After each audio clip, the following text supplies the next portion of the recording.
Bismillahirrahmanirrahim. Assalamualaikum warahmatullahi wabarakatuh. Bapak-bapak, ibu-ibu, mas-mas, mbak-mbak, khususnya adik-adikku sekalian yang dirahmati Allah dimanapun Anda berada. Kembali di IIP Channel bersama saya, IIP Wijayanto. Kali ini kita akan membahas tema kutukanmu agar mantan mandul itu adalah kutukan yang paling mengerikan.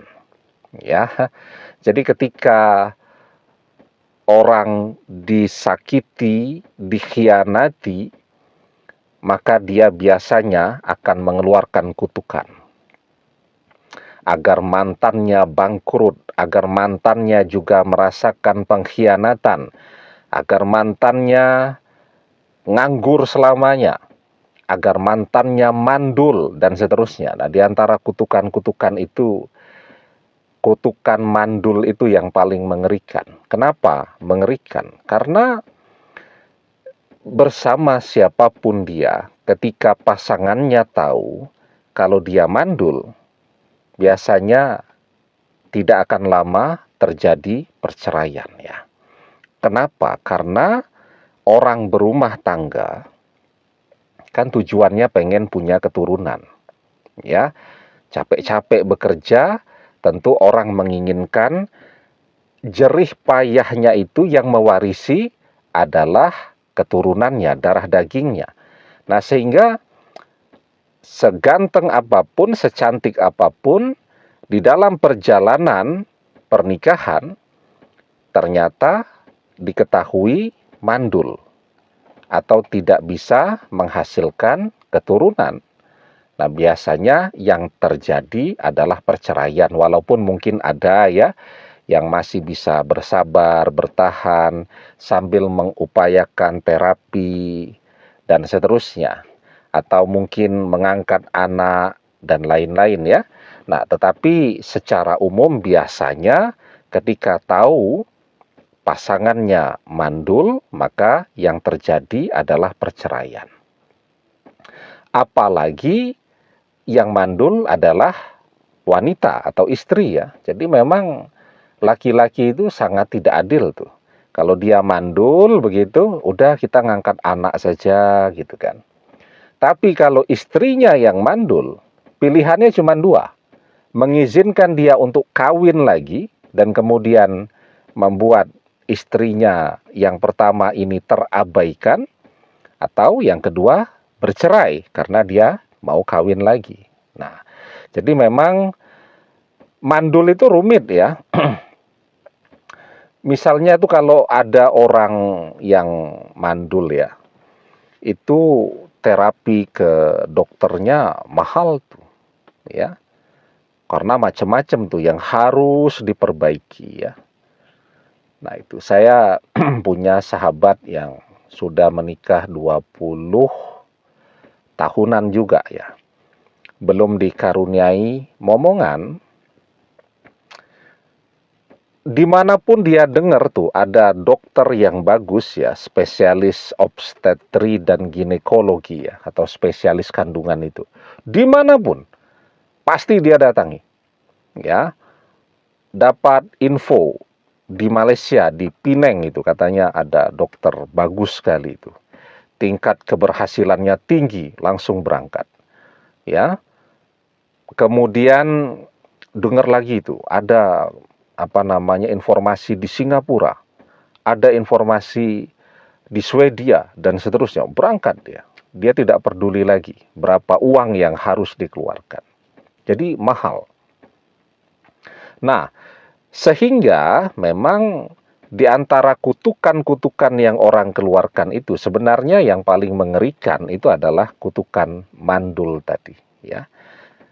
Begitu. Kenapa? Karena ya itu tadi ya. Karena ketika orang mandul ya secantik apapun, seganteng apapun biasanya dia akan dikhianati. Akan terjadi perpisahan.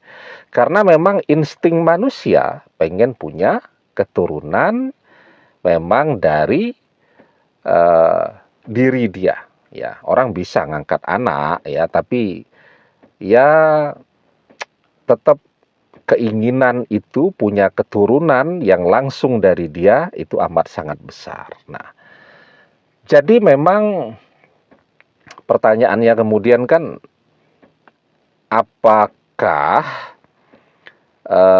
orang boleh mengutuk seperti itu ya? Ya kalau orang asal mengutuk saja, ya tidak akan terjadi apapun ya.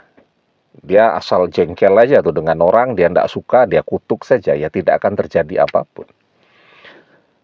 Kutukan itu akan terjadi ketika yang mengeluarkan kutukan itu adalah orang yang terzolimi.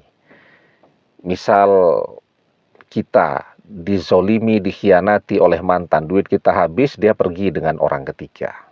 Ya, atau seorang istri yang dikhianati oleh suaminya, ya, suaminya selingkuh misal gitu. Nah, jadi ketika memang terzolimi, nah disitulah kutukan itu akan terjadi. Dan memang hanya orang yang terzolimi yang boleh mengutuk ya, yang boleh berdoa apapun termasuk doa yang buruk untuk orang yang sudah menzoliminya. La yuhibbullahul jahra bis-su'i minal qauli illa man zulima wa kanallahu sami'an alima. Allah tidak menyukai ucapan buruk dengan terus terang. Illa man zulima, kecuali bagi orang yang terzolimi. Wa kanallahu sami'an alima, dan Allah Maha mendengar, Allah Maha mengetahui. Ya. Nah, jadi ketika seseorang mengutuk ya, misal orang yang mengkhianati ini, enggak apa-apa lah, nanti kutukannya kita tangkis nih dengan ibadah, dengan doa dan seterusnya. Enggak bisa. Kenapa tidak bisa? Ya karena tadi kutukan orang terzolimi itu sunnatullahnya ya akan kejadian kepada orang yang sudah menzoliminya. Itu tidak bisa ditangkis dengan cara apapun. Enggak apa-apa, dia kan juga ibadahnya malas gitu kan. Jangankan itu ya, bahkan orang yang gemar maksiat pun kalau dia terzolimi, doanya, kutukannya tetap akan kejadian bagi orang yang sudah menzoliminya. Dakwatul mazlumi mustajabah, wa in kana fajiran fafujuruhu ala nafsih. Doa orang yang terzolimi itu adalah doa yang mustajab, meski yang berdoa itu adalah orang yang fajir. Orang yang fajir itu orang yang gemar maksiat. Ya. Bagaimana nih dosa maksiatnya ini? Kefajiran yang dia lakukan ya dosanya di hari kiamat nanti. Tetapi ketika di dunia dia terzolimi, maka apa yang dia doakan itu akan terjadi kepada orang yang sudah menzoliminya. Ya, nah. Jadi ya, saya punya banyak cerita, punya banyak pengalaman lah. Saya membimbing ibadah umroh kan sudah berkali-kali ya, sudah sering banget lah. Itu di rumah itu paspor itu yang sudah habis tuh banyak banget tuh. Kan distempel tuh setiap masuk ke imigrasi Saudi sana itu distempel. Kalau kita transit misal di Malaysia, paspornya distempel. Transit di mana tuh di Dubai misal, atau di Doha, atau di Oman gitu, itu paspornya distempel. Jadi semakin sering transitnya, paspornya tambah cepat habis tuh. Setiap saya berangkat membawa jamaah umroh itu selalu ada tuh jamaah yang berangkat itu untuk berdoa khusus agar dapat keturunan. Nah, biasanya kan tanya tuh, di mana Ustadz tempat berdoa yang mustajab ya? Saya tanya mau berdoa apa? Mau berdoa dapat keturunan. Oke, nanti saya temani. Tapi saya coba cari tahu juga ya. eh, menikahnya udah berapa lama? Oh, sekian belas tahun, sekian puluh tahun ya.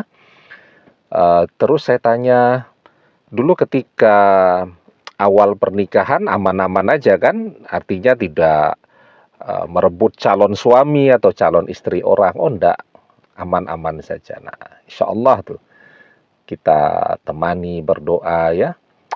Eh, di Raudhah itu kan kalau jatah dari travel sekali ya.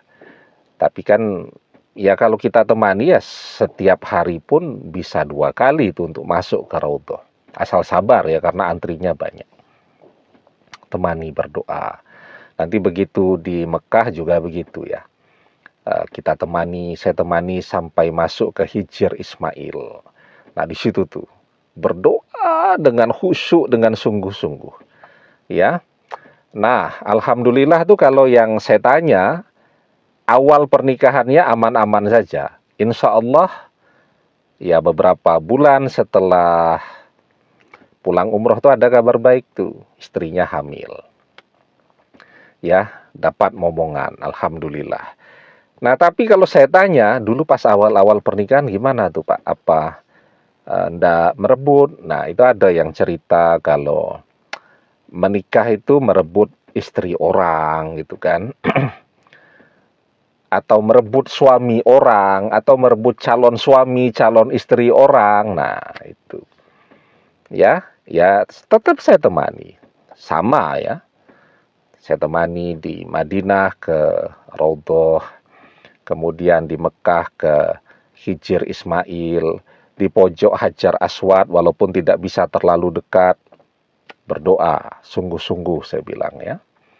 Kemudian di belakang makom Ibrahim berdoa sungguh-sungguh saya bilang. Kemudian antara rukun Yamani dan rukun Hajar Aswad itu juga tempat yang sangat mustajab tuh untuk berdoa. Berdoa tuh. Jadi sepanjang itu tuh tawaf itu kan kalau mau ngikuti panduan dari mutawif boleh, mau baca buku panduan boleh, mau berdoa dengan doanya sendiri juga boleh. Nah, saya bilang masuk dari rukun Yamani sampai rukun Hajar Aswad itu pokoknya berdoa, ya Allah minta keturunan, minta keturunan. Sama tetap tempat-tempat berdoanya saya ajarkan, berdoanya juga saya ajarkan. Nah, tapi yang merebut-merebut ini ya itu tadi. Ya. Ya tetap tidak terkabul doanya. Ya. Satu-satunya cara sesungguhnya ya kalau mau terkabul doanya, artinya kutukan itu terangkat dari pernikahan mereka, ya dia harus minta kepada orang yang sudah dia zolimi untuk memaafkan dia, mengikhlaskan ya kezoliman dia di masa lalu. Cuman itu satu-satunya cara.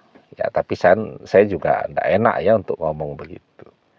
Nah, jadi itu ya contoh betapa kutukan orang yang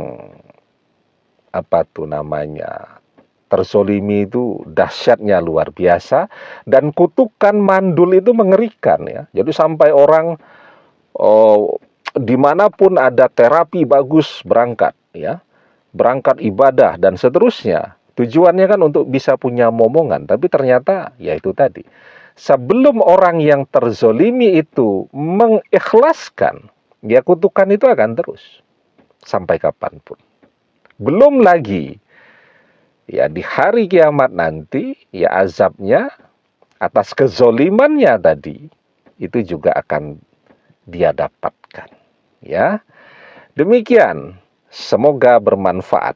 Wallahu a'lam bissawab, billahi taufik wal hidayah. Assalamualaikum warahmatullahi wabarakatuh.